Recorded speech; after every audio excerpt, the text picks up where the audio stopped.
Bonjour. Aujourd'hui, dans le cadre de la régulation marchande, nous allons essayer de comprendre le fonctionnement du marché. Pour cela, nous allons construire un modèle, c'est-à-dire une représentation simplifiée de la réalité.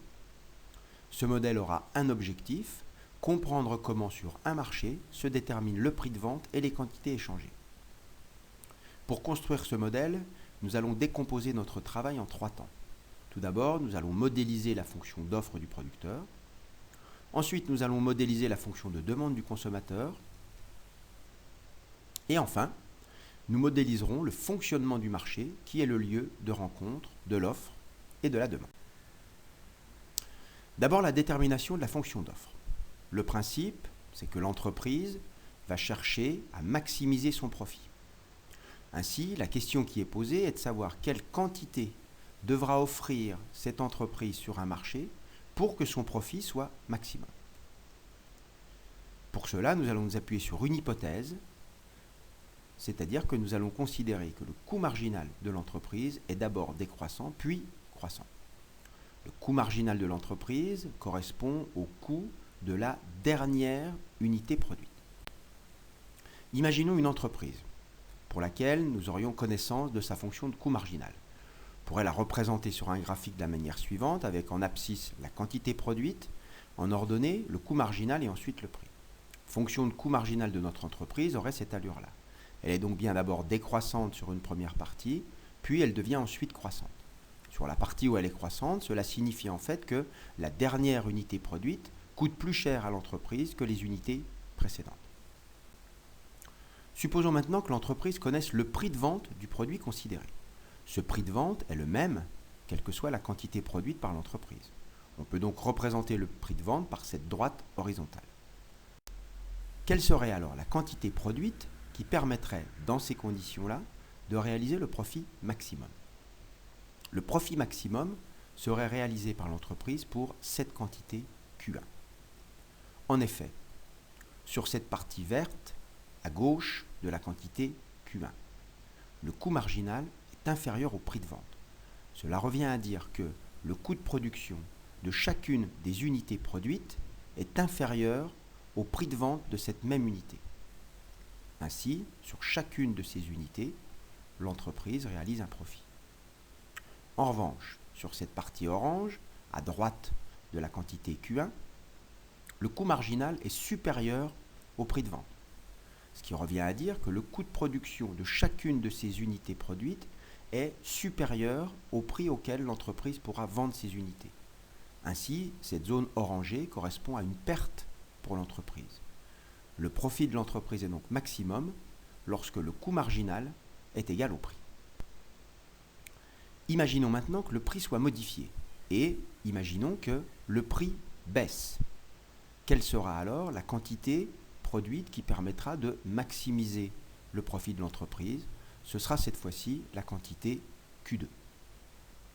Ainsi, si on généralisait le raisonnement, on pourrait dire que lorsque le prix diminue, la quantité offerte par l'entreprise diminue. De la même manière, lorsque le prix augmente, la quantité offerte par l'entreprise augmente. Ainsi, on peut formuler la loi de l'offre. L'offre est une fonction croissante du prix. La représentation générale de la fonction d'offre, graphiquement, serait la suivante. En abscisse, on a les quantités offertes par l'entreprise et en ordonnée, on a le prix. La fonction d'offre est une fonction croissante. Lorsque le prix augmente, la quantité offerte par l'entreprise augmente. Si l'offre globale sur ce marché venait à augmenter, par exemple parce que de nouvelles entreprises vont entrer sur ce marché, graphiquement, cela va se traduire par un déplacement vers la droite de la fonction d'offre. Inversement, si l'offre globale diminuait, par exemple parce que des entreprises se retirent de ce marché, alors graphiquement, cela va se traduire par un déplacement de la fonction d'offre vers la gauche. Que se passe-t-il maintenant du côté de la demande? Nous avons étudié dans un chapitre précédent le comportement du consommateur que nous avions modélisé de la manière suivante. Le consommateur a le choix entre deux biens, le bien A et le bien B. Compte tenu du prix du bien A et du prix du bien B et compte tenu de son revenu, il peut tracer sa contrainte budgétaire. En confrontant sa contrainte budgétaire à sa fonction d'utilité, il va déterminer la quantité de bien B et la quantité de bien A qui lui permet de maximiser sa satisfaction. Essayons de voir maintenant ce qui se passe si, par exemple, le prix du bien A est modifié. Imaginons, par exemple, que le prix du bien A augmente. Ainsi, l'augmentation du prix du bien A va se traduire par un déplacement de la contrainte budgétaire vers le bas. Voici, par exemple, quelle serait la nouvelle contrainte budgétaire de notre consommateur. En confrontant cette nouvelle contrainte budgétaire à sa fonction d'utilité, on va déterminer de la même manière la quantité de bien B et la quantité de bien A qui va lui permettre, compte tenu de ce nouveau prix, de maximiser sa satisfaction. On constate ici que l'augmentation du prix du bien A va se traduire par une diminution de la demande de bien A, puisqu'on va passer de la quantité A1 à la quantité A2. Ainsi, d'une manière générale, on peut dire que lorsque le prix augmente, la quantité offerte par le ménage diminue, ou, inversement, lorsque le prix diminue, la quantité demandée par le ménage augmente. On peut alors formuler la loi de la demande. La demande est une fonction décroissante du prix. La fonction de demande va donc se représenter de la même manière que la fonction d'offre. Sur un graphique ou en abscisse, on va avoir la quantité demandée et en ordonnée le prix, mais cette fois-ci, la fonction de demande est une fonction décroissante. Lorsque le prix augmente, la quantité demandée diminue, ou lorsque le prix diminue, la quantité demandée augmente. Si pour diverses raisons, la demande globale venait à augmenter, par exemple parce que le revenu global a augmenté ou bien parce que le nombre de consommateurs a augmenté, alors la fonction de demande va se déplacer sur le graphique vers la droite. Inversement, si la demande globale venait à diminuer, alors la fonction de demande va se déplacer vers la gauche. Que se passe-t-il alors sur le marché ? Le marché, c'est le lieu de rencontre de la fonction d'offre et de la fonction de demande. Donc nous allons pouvoir rassembler notre fonction de demande, qui est une fonction décroissante du prix, et notre fonction d'offre, qui est une fonction croissante du prix. Le fonctionnement du marché va consister à faire varier le prix pour progressivement trouver le prix d'équilibre qui va permettre d'égaliser l'offre et la demande. Si l'offre globale augmente, alors la fonction d'offre se déplace vers la droite, et donc on va déterminer un nouveau point d'équilibre où cette fois-ci, le prix d'équilibre sera plus faible et les quantités échangées plus importantes. Si la demande globale venait à augmenter, la fonction de demande se déplace vers la droite, et ainsi on va arriver à un nouveau point d'équilibre avec un prix d'équilibre plus élevé et des quantités échangées également plus importantes. Ce modèle permet donc de comprendre comment l'entreprise fait ses choix pour que, en fonction du prix qui sera réellement donné par le marché, elle puisse en déduire quelle doit être la quantité à produire et donc à offrir sur le marché pour que son profit soit maximum.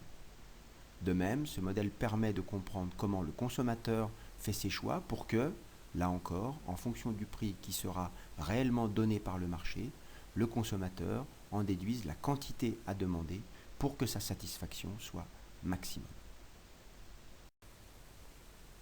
Ce marché, tel que nous l'avons modélisé ici, a une propriété fondamentale, il est stable.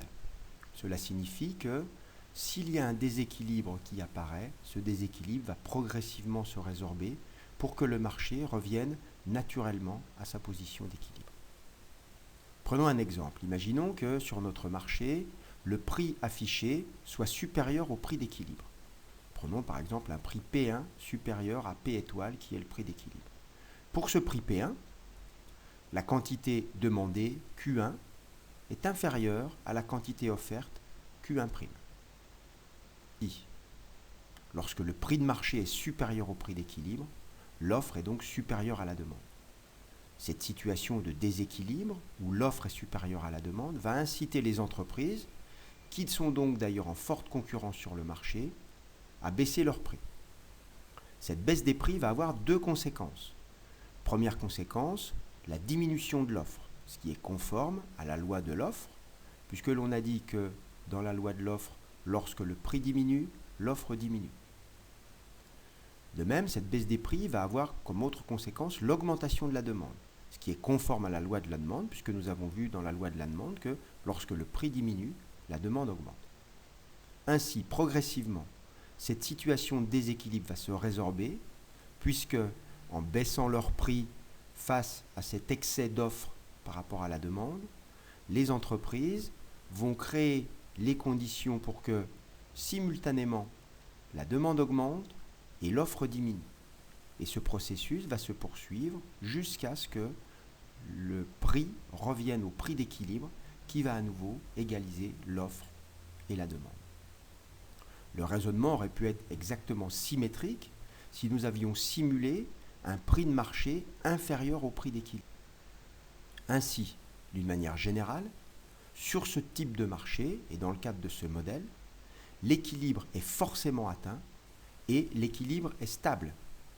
Il n'y a donc jamais de déséquilibre durable sur notre marché, mais à une condition, c'est que le prix puisse varier suffisamment librement pour pouvoir rééquilibrer en permanence l'offre et la demande.